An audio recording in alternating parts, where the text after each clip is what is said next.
Good morning dear students. आज हम पढ़ेंगे पाठ 11 संगति का फल। ये एक बहुत ही सुंदर कविता है जिसे लिखा है अयोध्या सिंह उपाध्याय हरिऔध जी ने। बहुत ही अच्छी कविता है, छोटी सी कविता है। इसमें एक बहुत ही अच्छी सीख दी गई है कि जो संगति है उसका फल हमारे व्यवहार के ऊपर अवश्य पड़ता है। जिस तरह की संगति में हम रहते हैं, जैसे लोगों के साथ हम रहते हैं, उसका फल हमारे ऊपर भी पड़ता है। उसका व्यवहार, उनके व्यवहार का असर हमारे व्यवहार के ऊपर भी होता है। यदि हम अच्छे लोगों का साथ करेंगे, उनकी संगति करेंगे, तो उनके अच्छे गुण हमारे अंदर भी आ जाते हैं। और अगर हम बुरे लोगों का साथ करते हैं तो उनके अवगुणों का प्रभाव भी हमारे ऊपर पड़ता है, उनके बुरे गुण भी हमारे अंदर आ जाते हैं। तो यही इस कविता में बताया है हरिऔध जी ने एक गुलाब के फूल के माध्यम से। तो चलिए देखो बच्चों, शुरू करते हैं कविता। था गुलाब का पौधा कहीं पर, फूल खिले थे उसमें सुंदर। लड़का एक वहाँ पर आकर, सूंघा ढेला एक उठाकर। महक रहा था ढेला ऐसा, ताज़ा फूल महकता जैसा। फूल वहाँ पर झड़ते होंगे, उसके ऊपर पड़ते होंगे। इससे उसमें खुशबू आई, संगति का फल ऐसा भाई। देखो क्या बोला है कवि ने कि एक बार एक गुलाब का पौधा है कहीं पर और उसमें बहुत ही सुंदर सुंदर गुलाब के फूल खिले हुए हैं।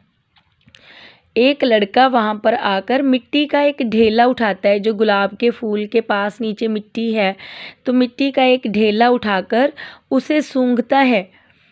तो वो ढेला भी ऐसे महक रहा था, मिट्टी का टुकड़ा, मिट्टी का ढेला ऐसा महक रहा था जैसे ताज़ा गुलाब महकता है। उस ढेले के अंदर से, मिट्टी के अंदर से भी फूल जैसी खुशबू आ रही थी। फूल वहाँ पर झड़ते होंगे, उसके ऊपर पड़ते होंगे। देखो उस पत्थर में, मिट्टी में, मिट्टी के ढेले में खुशबू कहाँ से आई होगी? कहाँ से आई होगी?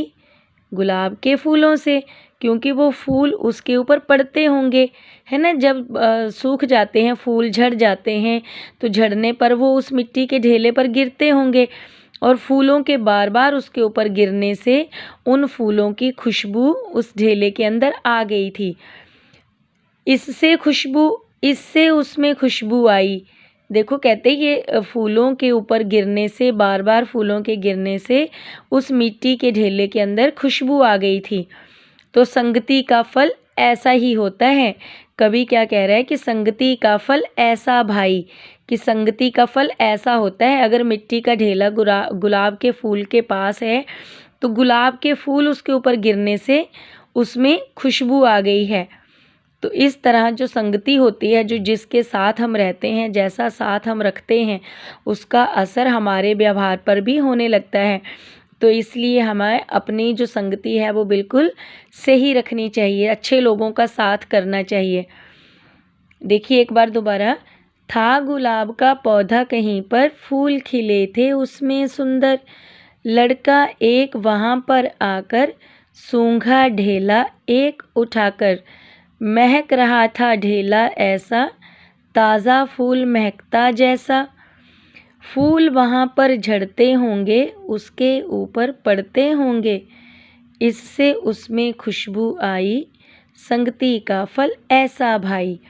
तो ये बताया है कवि ने इस कविता में, हरिऔध जी ने, कि संगति का फल ऐसा होता है कि अगर मिट्टी का ढेला गुलाब के फूल के पास पड़ा हुआ है, तो गुलाब के फूलों के बार बार गिरने से उस मिट्टी के ढेले में भी गुलाब की तरह ही खुशबू आने लगती है। तो यही इस कविता का सार भी है। यही इस कविता से हमें सीख भी मिलती है कि हमें अच्छे लोगों की संगति करनी चाहिए, ताकि हमारे अंदर भी अच्छे गुणों का विकास हो सके। तो आज के लिए बस इतना ही। कल फिर मिलेंगे, तब तक के लिए धन्यवाद।